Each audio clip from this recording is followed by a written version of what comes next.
Yang pertama dia henti jantung, atau otomatis henti jantung. Yang kedua dia intinya tidak ada suara jantung dan tidak ada nadi teraba.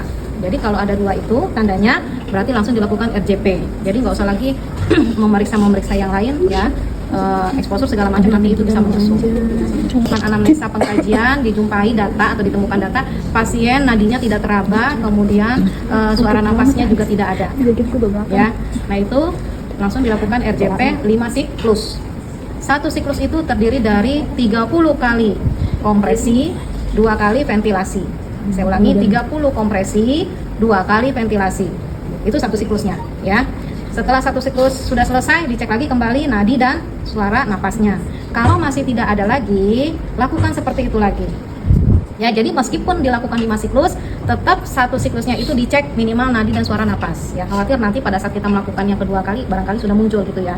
Oke, itu dilakukan.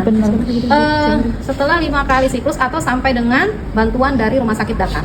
Oke, setelah bantuan dari rumah sakit datang, ya, kemudian kita pasang yang namanya EKG. Ya, dilihat gambaran EKG. Kalau misalnya tidak ada gambaran EKG alias pletek gitu ya, baru kita langkah selanjutnya adalah defib, kejut jantung. Ya, jadi nanti orang rumah sakit itu akan menyiapkan defibrilator atau alat kejut untuk jantung, gitu ya. Nanti kita akan belajar sampai ke situ. Kemudian kalau misalnya pada saat ditemukan pasien dia suara napasnya ada, tapi denyut jantungnya tidak teraba, atau kebalikannya ya. Nadinya teraba tapi suara napasnya tidak ada ya. Nadi teraba tapi suara napasnya tidak ada. Berarti apa yang dilakukan? Ventilasi, yang disebut ventilasi ini, menggunakan alat ini ya. Jadi nanti teman-teman bisa lihat ini seperti ini. Terus cara masuknya bagaimana atau cara pasangnya? Yang ini yang bagian hidung. Jadi yang ini kan segitiga ke bawah. Yang ini di bagian hidung. Jadi naik ke sini ya. Terus posisinya head tilt, chin lift gitu ya. Terus posisinya masuk ke sini. Nah, ini upayakan seluruhnya ini tidak ada celah. Jadi makanya nanti saya posisinya di sebelah kiri ya. Kalau sebelah kanan agak susah. Jadi nanti yang sebelah kanan saya ini menutup, kemudian ini kita lakukan bagging, gitu ya. Nah, itu kalau didapati data nadinya teraba tapi bunyi napas tidak ada. Chin lift ya. Maaf saya bahasa 1.000, 2.000, 3.000. Ketika atau mau di sini juga boleh. 1.000, 2.000. 3.000, atau kalian mau hitung per 6 detik ya, per 6 detik boleh. Tapi nanti kalau di pasien, kalau kalian khawatir lupa ya, boleh terucap. Kalau memang nggak terucap juga nggak apa-apa di dalam hati gitu ya. 4, 5, 6 atau tadi 1.000, 2.000 boleh. Jadi itu maknanya sama 6 detik intinya mah. Pada saat mengenai interkosta iganya yang di dalam ya, nanti dia ditandai dengan warna hijau. Jadi sampai hijau. Jadi kalau kuning di atas berarti kurang dalam. Jadi untuk menentukan tingkat dalamnya tepat atau tidak nanti dia tandanya hijau. Kalau merah kedalaman. ya, kalau merah kedalaman ya. Nah, ini nanti teman-teman kalau ribet boleh turunin ke bawah ya. Karena kalau sini kita 2 tahun ya tiba-tiba jatuh tak sadarkan diri di Taman Kampus FIK UCA pada saat olahraga pagi. Tampak 2 mahasiswa melintas dan mendapatkan pasien. Udah ada ini hayalannya? Yeah. Pasien jatuh, datang 2 mahasiswa. Apa yang dilakukan yang pertama? Apa yang dilakukan pertama sebelum ke pasien? Apa? 3D, 3 danger. Aman diri, aman lingkungan, aman pasien. Teman-teman harus ingat dulu, itu dulu. Aman diri contohnya seperti apa? Tidak ada bahaya. Oke, yang dimaksud aman diri di sini adalah kita menyiapkan APD. Minimal itu APD apa? Sarung tangan atau masker, ya. Tapi kalau dan yang lain-lain, ya, aman diri di sini yang lebih fokus adalah ke APD sebenarnya. Tapi kita jangan pula nanti ada bahaya yang lain, misalnya ada ular gitu ya, nah, itu contohnya ya. Atau ada binatang yang lain ya, itu kita harus aman, ya.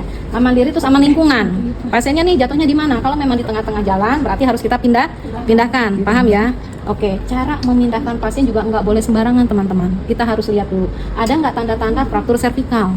Pada saat kita lihat, pertama tidak ada perdarahan di hidung, tidak ada perdarahan keluar dari telinga, tidak ada misalnya rakun ais ya, atau mungkin lebam di wajah. Nah, itu bisa kita pindahkan secara biasa. Ya, artinya tidak ada tanda-tanda fraktur servikal. Tapi kalau ada gejala itu semua, ada keluar darah dari hidung, ada dari telinga apalagi, ya, apalagi ditambah rakun ais, matanya seperti binatang rakun kan jadi pakai panda ya. Nah, itu kita curigai ada fraktur di dia. Jangan sembarangan main pindahin. Kenapa? Kalau kita nggak paham dan pindahin, ya resikonya tinggi, yaitu bisa saja pasien ini nanti mengalami lumpuh seumur hidupnya. Karena dia harus dipasang color neck terlebih dahulu, dan caranya itu nggak sembarangan. Udah belajar belum? Yang kemarin mau Bu Febri yang stabilisasi sudah, yang cara mengangkat pasien pasang neck color sudah, harus bagaimana? Kalau sudah, kepalanya hitung 1, 2, 3 baru kita pindahkan ya, atau baru kita angkat gitu ya. Oke, balik lagi ke kasus ya. Oke, tadi pada saat kita sudah aman diri, aman lingkungan ya, pasiennya kita pindahkan, tidak ada curiga fraktur, kita pindahkan, aman apalagi tadi aman pasien ya. Jadi itu mencakup ya, memindahkan ke lingkungan sama tadi aman pasien, ada tanda-tanda curiga. Setelah itu apa lagi? Habis 3D, urutannya diingat ya teman-teman ya, nanti OSCE itu yang dilakukan.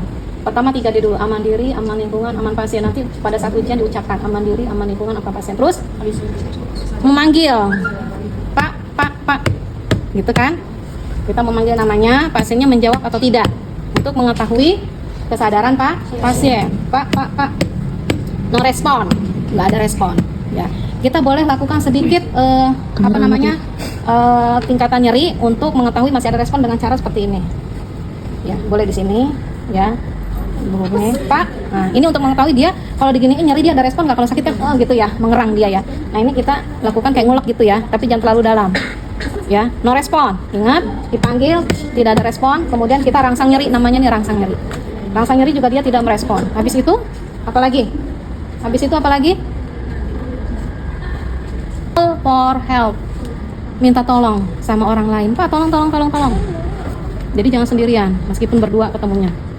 Pak, tolong Pak, ada orang ini nih pingsan segala macam gitu kan. Nah gitu ya teman-teman ya. Nah setelah kita minta tolong, nanti yang lain jaga situasi segala macam, lalu lakukan apa lagi? Periksa apa? Dibaca-baca belum RJP? Look, listen and feel. Apa itu look, listen and feel? Look, lihat, listen, feel, rasakan ya. Meskipun nanti kalian pada saat BTCLS mungkin ada perbedaan. Apa yang dilihat? Gerakan dada pasien. Ada nggak gerakannya? Naik turun tidak? Kan kalau orang napas kan gitu ya, naik turun dadanya ya. Look, listen, dengar suara napas ya. Feel sambil merasakan dia punya udara keluar dari hidung atau mulut. Paham ya?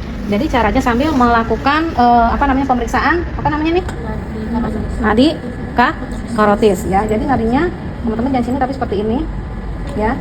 Seperti ini, kemudian dengar 3 jari ya, 3 jari telunjuk, tengah sama jari manis nempel di nadi karotis di sini ya. Kemudian look, lihat ini gerakan, listen, kita dengarkan suara dia punya suara nafas tidak ada. Oke, apa yang dilakukan? Langsung lakukan RJP ya. Ya ini kalau RJP nanti kasus sebenarnya nggak usah pakai baju ya, tapi teman-teman biar tahu di mana posisinya ya. Nah ini posisinya ada di, kalau yang paling gampang posisinya di mana? Kalau menurut konsep, coba bantu saya di mana? Mana? Coba cari ke-4 atau 5. Ingat ya. Oke, tapi kalau mau yang lebih cepat lagi ya, ingat aja di antara kedua puting susu itu yang paling cepat perkiraannya. Kalau mau dihitung tadi, kadang kita kan hitung kan 1, 2 gitu, butuh waktu ya teman-teman ya. Nah patokannya, tapi kalian harus tetap ingat, kalau ditanya interkosta keberapa, 4, antara 4 dan 5 gitu ya. Tapi untuk memudahkan biar cepat, ini puting ke kanan sama kiri, dia posisinya di tengah-tengah. Nah seperti ini. Jadi teman-teman ya, yang pertama badan kita ini kita buat nyaman dulu. Tergantung tangan yang dominan yang mana. Kalau tangan dominannya kanan, berarti posisi tangan kanannya ada di atas gitu ya. Tapi kalau dominannya tangannya kiri ya, berarti kiri di atas ya. Gini ya, saya naik ya. Nah, ini posisinya ya, sedang ya. Jadi posisi kita ada di sini ya. Kemudian ini tadi tangan.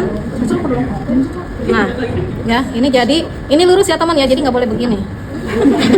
Jadi ini lurus. Jadi ini lurus.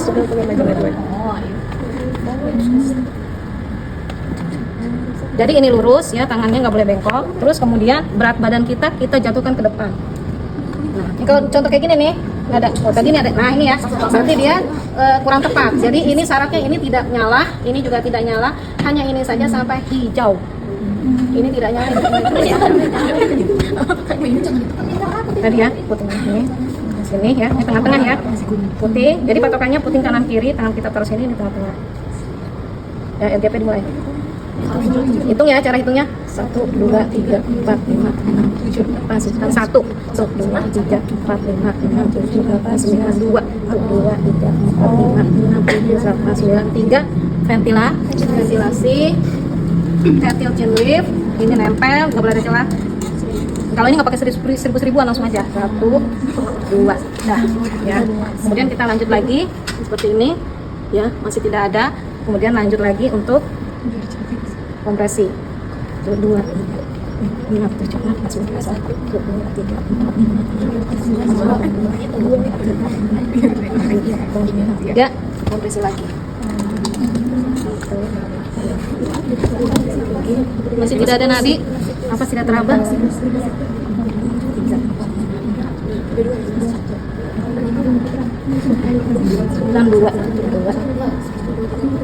93 ventilasi lagi kita bisa sampai 5 siklus.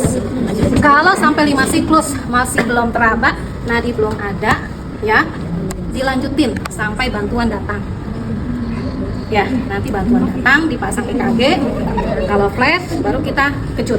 Sekarang bantuan udah datang nih ya, wing datang, pasang alat EKG-nya, pasang ya, dipasang biasanya di tadi ya, interkosta berapa? EKG ditempel di mana? Udah belajar EKG kan? Nah, di mana? 2 dan yang di daerah sini aja minimal 2 buah. Oke, dipasang, nanti ada gambar flat ya, berarti lanjut ke devib, kejut ya. Ambil kita alat kejut ya, kemudian kasih apa namanya? Gel ya, tempelkan tepat di mana? Udah belajar kan? Belum. Kejut yang devib belum. Coba lihat itu dulu, devib sepada ini dulu ya. Jadi kita tempelkan di sini ya. Terus yang melakukan memberikan kode I'm clear. Everybody clear? Jawab clear. Kalau clear artinya nggak boleh nempel. Yang dimaksud clear adalah badan kita jangan nempel. Jangan nempel ke pasien, jangan nempel ke bed. Kenapa? Nanti kita ikut tersetrum. Ya, jadi pada saat kita kejut, kita menjauh seperti ini. Ya, I am clear. Everybody clear? Clear. Cekrek gitu. Ya. Terus lihat lagi jalannya. Kalau tidur itu kalau nggak salah, dilihat ya ada urutannya, misalnya 120 joule apa yang pertama gitu ya. Lalu meningkat menjadi 320 joule perhitungannya alirannya. Ya, masih belum flat lagi, kita kasih lagi gel sama seperti tadi. Ya, kalau udah siap seperti ini, I am clear. Everybody clear? Clear. Ya, itu namanya devib. Berapa kali? Kenapa? Tadi sampai pasiennya ada gambaran jantungnya kembali, sampai gambaran jantungnya yang flat tadi kembali berirama. Ya, kalau enggak itu jangan sampai 2 kali. Tadi berapa ya listriknya, nanti tolong dibaca lagi berapa joule. Habis itu dikasih obat-obatan yang lain untuk meningkatkan kerja jantung. Ya, dikasih obat dulu ya, habis dikasih obat segala macam, dilihat lagi flat, baru itu lagi dikejut lagi sampai dengan dia kembali. Kalau enggak berarti ya sudah bisa dibantu. Jadi usaha kita ya sampai mengembalikan irama jantung lagi. Ya, boleh nggak di RJP lagi? Boleh. Ya, tapi kalau di RJP lagi dilepaskan dulu yang tadi alat kejut jantungnya segala macam di RJP lagi.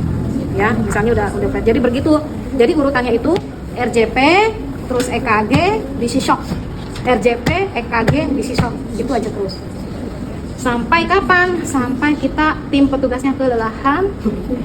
Ya, dan sampai juga pasien sudah kita upayakan tadi berapa siklus, sudah kita upayakan obat-obatan juga, kita sudah upayakan devib juga, tapi pasiennya masih belum reaksi, berarti memang